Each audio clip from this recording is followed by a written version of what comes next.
Tonight, I'm not looking for war, and if there is, it'll be obliteration. the president issues new sanctions against Iran after the shoot-down of an American drone. We have a crisis on our southern border. This as the countdown begins. The clock is ticking after the president's ultimatum to Congress to get an immigration deal done. If we can get a Mideast peace plan, that'd be good. And peace to prosperity. The long-awaited White House vision for the Palestinian people lays out an economic pathway. Plus, suicides in the U.S. are at an all-time high. It's the second leading cause of death in teens. The community of believers out there need to get more serious about mental health. All that and more tonight on Faith Nation.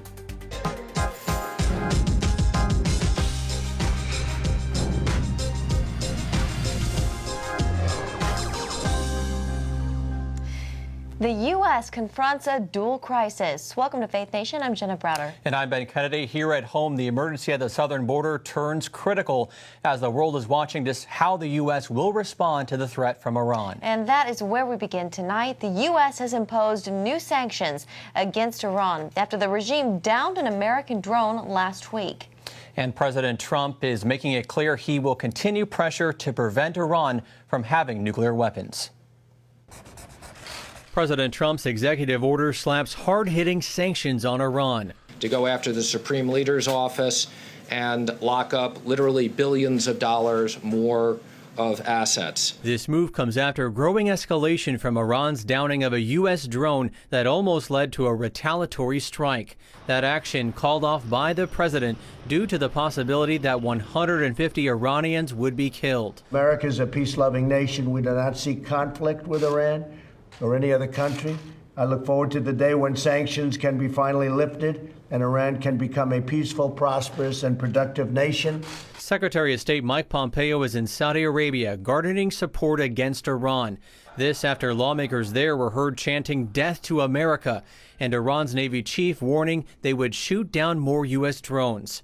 National Security Advisor John Bolton says U.S. restraint shouldn't be confused with weakness. I can only tell you we cannot ever let Iran have a nuclear weapon, and it won't happen. Now, prior to today's sanctions, the Associated Press does report the U.S. did strike back with a cyber attack last week aimed to disable Iran's rocket and missile launching capabilities. Well, here at home, the focus is on the southern border. President Trump giving lawmakers 2 weeks to get a deal on immigration reform or force the deportation of thousands of families. CBN News Capitol Hill correspondent Abigail Robertson is on the Hill where the clock is ticking for these lawmakers. Abby? That's right, Ben. And as you said, Jenna, President Trump is giving Congress 2 weeks to negotiate fixes to asylum and immigration loopholes, or he says, quote, big deportation begins. We're doing a fantastic job under the circumstances. The Democrats aren't even approving giving us money. Where is the money? You know what? The Democrats are holding up the humanitarian aid. Just hours before the expected immigration raids were set to begin, the president announced via Twitter he was delaying the deportations at the request of Democrats. If the Democrats would change the asylum laws and the loopholes, which they refuse to do because they think it's good politics, everything would be solved immediately. House Speaker Nancy Pelosi tweeted back the delay is welcome. This felt worse than jail. In an interview with ABC News, Dr. Dolly Sevier described witnessing detained children held in inhumane conditions akin to torture facilities with a complete lack of basic sanitation. The conditions at these facilities are placing them at increased risk for infection, disease, and death. Sevier was allowed to visit the Ursula facility in McAllen, Texas, after 5 infants were sent to intensive care following a flu outbreak. We can't even get them to give the humanitarian dollars that the president has asked in a humanitarian disaster on the border. House Republicans have tried nearly 20 times to pass a bill that addresses humanitarian and security concerns at the southern border. There's hope for a bipartisan agreement in the Senate, with the Appropriations Committee approving a $4.6 billion aid package last week. I think it is so urgent that we treat people with basic dignity who come to our country, regardless of their status. We need to make sure, from a humanitarian basis, that they have basic nutrition, that they have basic health care. And so I do support the bipartisan agreement. While House Republicans say they're pleased Democrats are finally acknowledging at least one crisis at the border. I'd like to see it all together, but you know what? If my choice on the minority side is to vote up or down on a compassionate humanitarian package, that's what I'm going to do. They also want more funds for ICE, Border Patrol agents, and immigration judges. The House and Senate have until the end of June to pass a humanitarian funding bill, or the administration warns agencies will run out of money to pay for current aid programs, meaning the situation at the southern border will become even more dire. Back to you, Ben and Jenna. All right, Abigail Robertson for us on Capitol Hill. Thank you. Well, tonight, Mark Esper is the new acting secretary for the Department of Defense. The president says he does plan to nominate him for the permanent position. If confirmed, Esper, the former secretary of the Army, will succeed Jim Mattis, who resigned in December. Esper was named acting defense secretary after Patrick Shanahan's resignation from the post due to family issues. This is the longest the Chief Department of Defense role has been vacant since the late 1940s. And turning to Bernie Sanders, he is pushing to forgive the student loan debt of 45 million Americans, that is. The Democratic presidential candidate's revolutionary proposal would cancel all $1.6 trillion of student debt. This proposal completely eliminates student debt in this country and ends the absurdity of sentencing an entire generation, the millennial generation, to a lifetime of debt for the crime of doing the right thing. Now, Sanders says the $2.2 trillion over 10 years, and it'll be fully paid for by taxing Wall Street speculation. The American people bailed out Wall Street. Now it is time for Wall Street to come to the aid of the middle class of this country. The plan to wipe out all student debt is part of a package that would also make public universities, community colleges, and even trade schools tuition-free. Well, Missouri's only remaining abortion provider is allowed to continue offering the procedure for now. A circuit court judge making that decision today. The Planned Parenthood in St. Louis can provide abortions through at least Friday. It comes even though the state's health department refused to issue a license renewal for the clinic last week. Earlier today, a judge extended an injunction giving the abortion provider more time to fight for licensing. But the judge also decided that this fight isn't one to be fought in court and referred the case to an administrative panel for a final decision on the matter. So bottom line, a lot is happening this evening, and here to break it down for us is CBN News Chief Political Analyst David Brody. Thanks for joining us here on set. First, let's talk about Iran. Today, President Trump, around noontime, new sanctions. What kind of impact will these sanctions have? Will it be enough to deter another strike? It's minimal. It's a slap on the wrist. And there's been about 1,000 or so sanctions that this president, this White House has done since the Iran nuclear deal went kind of up in smoke, if you will. Probably a bad analogy, by the way. But look, I mean, so therefore, if the sanctions really haven't worked too much to this point because of the Iranian aggression, what's to say it's going to work now? Having said that, there's a lot of economic worries inside the state of, the country of Iran. Speaking of economic worries, I mean, they seem to be at a breaking point. David, how much more can this regime and its people take? Well, not much.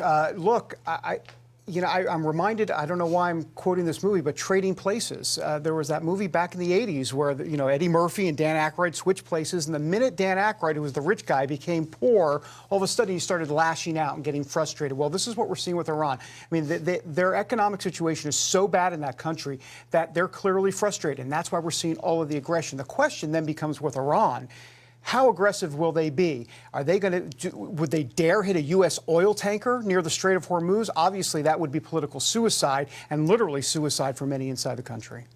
Wow. Kind of sticking with Iran, do you feel that if President Trump would have gone forward with that strike and 150 people would have passed away or been killed in the attack, what would have been the what would have been the after effect of that strike? Well, he would have been ripped politically for it. I don't think there's any question about it. And so he's getting pseudo applause for kind of holding back for now. I say pseudo applause because the liberals will give him credit for nothing at any point. So I think there was some political upside to it. But the question then becomes, what is the future here? I mean, we've heard the word smithereens. Donald Trump, the president, saying, you know, they better watch out because they will, in essence, be blown to smithereens. Look, Donald Trump is not a hawk. That's not his gut instinct. But if he has to go ahead and be a hawk, he will be an uber hawk, especially if there's American citizens and casualties involved. David, on the topic of immigration and the southern border, do you think Democrats will come to the table and negotiate here? No, I don't think so at all, and here's why. Look, it's been 20-plus years on all of these loopholes, and whether it be asylum or family migration or birthright citizenship, even DACA, they've had problems right from the get-go. So I don't think they're going to solve anything in 2 weeks that they haven't tried 20-plus years to do. Having said that, listen, the bottom line is politically both for Democrats and Republicans, there is really no reason to budge, at least politically. And President Trump is really making immigration the cornerstone of his presidency. How do you see this playing out in 2020? Will this be a win for him or a win for Democrats? You know, I've been looking at the polls, and it's very interesting. The polling is ticking up in support of the president on this, especially when it comes to moderates, when it comes to independents. They want something done at the border. They want something done on illegal immigration. And if that continues, I mean, Gallup is just out with a new poll in the last 24 hours saying, in essence, they've had the most support for ending illegal immigration in their Gallup poll than they've ever had. So that bodes well for President Trump, at least politically, in 2020. David, on the 2020 campaign trail, a lot of talk today about student loan forgiveness. Bernie Sanders out with his own plan. Elizabeth Warren also talking about, they're trying to win over millennials, people in the far left part of the party. How do you see this playing out? Yeah, I call it the Oprah primary. You know, everybody gets a car. You know, what are they going to give for free today with the Democrats? But, you know, if you look at the polls, millennials like it, and honestly, it's not just millennials. There are a lot of Americans. I mean, who doesn't like free stuff? The challenge for Republicans and Donald Trump is to coordinate and communicate a message as to why that might not be so great, as in, oh, I don't know, taxpayers may foot the bill. Of course they're going to foot the bill, and they say it's just going to be the rich. Look, here's the truth of the matter, and if you look at some of these statistics, college education has gone up by 287% since 1980 in the last 40 years. That's crazy.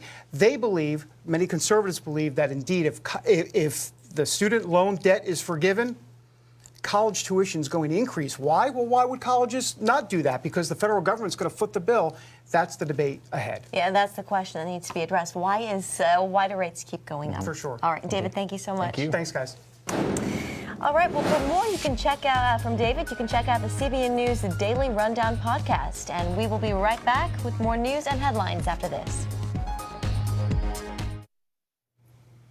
The long-awaited White House Middle East peace plan is banking on global investment to lift the Palestinian economy. The president's son-in-law and senior advisor Jared Kushner is set to unveil the proposal at an international conference in Bahrain next week. Called Peace to Prosperity, the vision hinges on a $50 billion Middle East economic plan and a global investment fund. Nearly half of that would be spent on the Palestinian territories over 10 years, with the rest split between Egypt, Lebanon, and Jordan. The plan calls for 179 infrastructure and business projects, those including nearly $1 billion to prop up Palestinian tourism, and a $5 billion transportation corridor to connect the West Bank and Gaza. According to Reuters, the White House is hoping that private investors and rich Gulf states and European nations will foot the bill. Now, just 6 months ago, the Sea of Galilee was in trouble, Jenna, as drought-like conditions left the biblical lake at dangerously low levels. Yeah, but a rainy winter has really helped bring some relief. CBN News Middle East Bureau Chief Chris Mitchell has that story. For years, the Sea of Galilee has been shrinking. Then, this past winter, delivered a pleasant surprise to the biblical lake. I'm standing near the shores of the Sea of Galilee. Just 6 months ago, after years of low rainfall, the tourist boats behind me had to dock at the end of the pier. Now, after a rainy winter, things are looking up. A miracle. We have a lot of rain and snow that come to the Hermon mountain, and usually we have about 350 millimeters of rain. This year we have more than 600 millimeters. It was a shock to the water in Israel. The last time the Sea of Galilee, or Kinneret as it's referenced in the Old Testament, was overflowing was in 1995, and it was nearly that full in 2004. In November, we visited Kibbutz Ginosar, and the water level looked like this. Now it looks like this. Every time we arrive to the dangerous point, somebody do something for us. Streams like this one that fed the Kinneret are brimming with water. These trees were on the banks of the lake for years. Now they're underwater. This was all dry. Now there's water, and though the rains are finished until next winter, there's melting snow from the Hermon and streams still feeding the lake. Daniel Carmel runs the worship boats.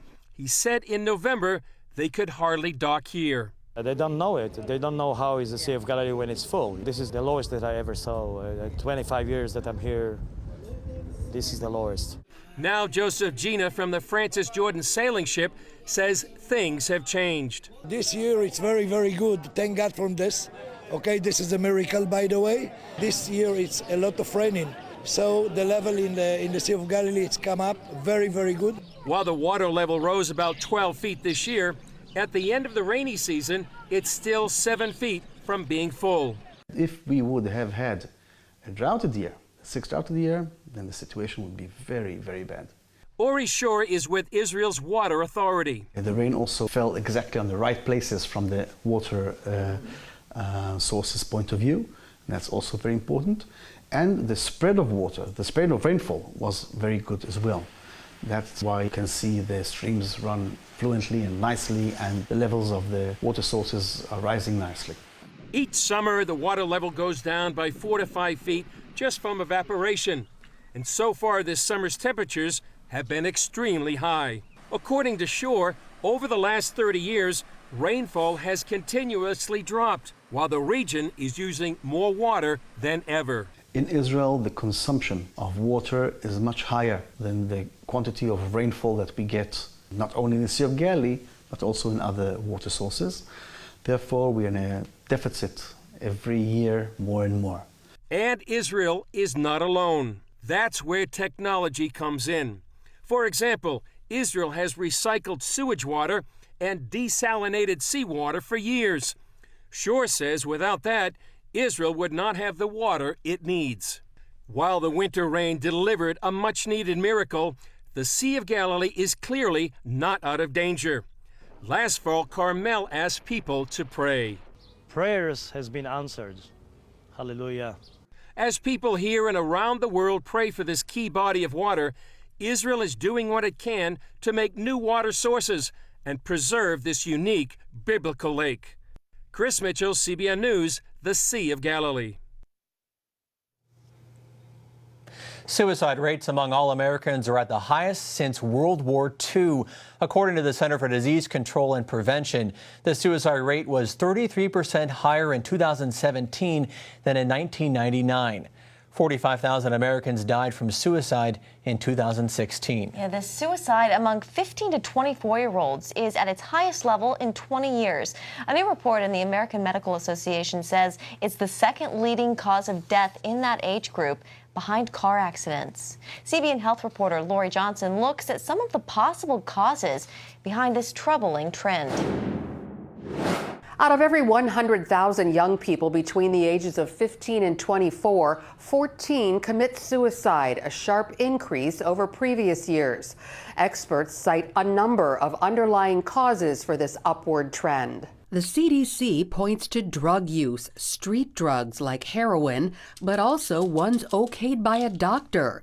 An alarming 200 prescription medications list depressive symptoms or suicidal thinking as possible side effects. And the risk of suicide increases with the number of these prescriptions a person takes. Any drug that is affecting your mind, your mood, your feelings has the potential to cause a disaster. Most of the school shooters have been on psychiatric drugs, and a great number of them were on psychiatric drugs at the time or shortly before they committed violence. And violence and suicide go together. It's, are you going to turn your rage out? Or are you going to turn your rage inward? Social media also comes under fire because studies show it increases the risk for depression, anxiety, and bullying. Christian psychiatrist Daniel Amen is particularly concerned about youngsters on these platforms, warning that parental controls can give a false sense of security. So even if it's safe, what it's doing is setting them up to spend more and more time on it as they grow. And all the research I know says that's a bad thing. As the president of the American Association of Christian Counselors, Dr. Tim Clinton says people of faith need to face the reality of suicidal depression in their community. The church, the community of believers out there need to get more serious about mental health related issues and themes in everyday life. We need to bring this to the front and center, the forefront of the church. Suicide warning signs include talking about suicide or feelings of hopelessness, contacting people to say goodbye, and giving things away. If you or someone you love struggles with suicidal thoughts, free anonymous help is available anytime by calling 1-800-273-TALK. Lori Johnson, CBN News. Thank you, Lori. Stay tuned for this. These tightrope walkers put their faith on a high wire 25 stories above Times Square. That's next. Welcome back. If you are afraid of heights, our final story tonight might just make you a bit nervous. Yeah, world-renowned high-wire walkers, the Walinda family, just completed their latest death-defying stunt. Take a look at this. Last night, 2 members of the family walking 25 stories above Times Square. Brother and sister Nick and Liana making a 1,300-foot journey between buildings and trading places in the middle. For Liana, it was a breathtaking act of courage because her first time up, it was a devastating fall in 2017. It broke nearly every bone in her face. Both she and her brother are believers. And all the way she sang hymns and praises to the Lord. The 2 were wearing harnesses, but Ben, there was no net. That is just awesome. Wow. You guys rock. Well, that's going to do it for Faith Nation tonight. Have a great evening.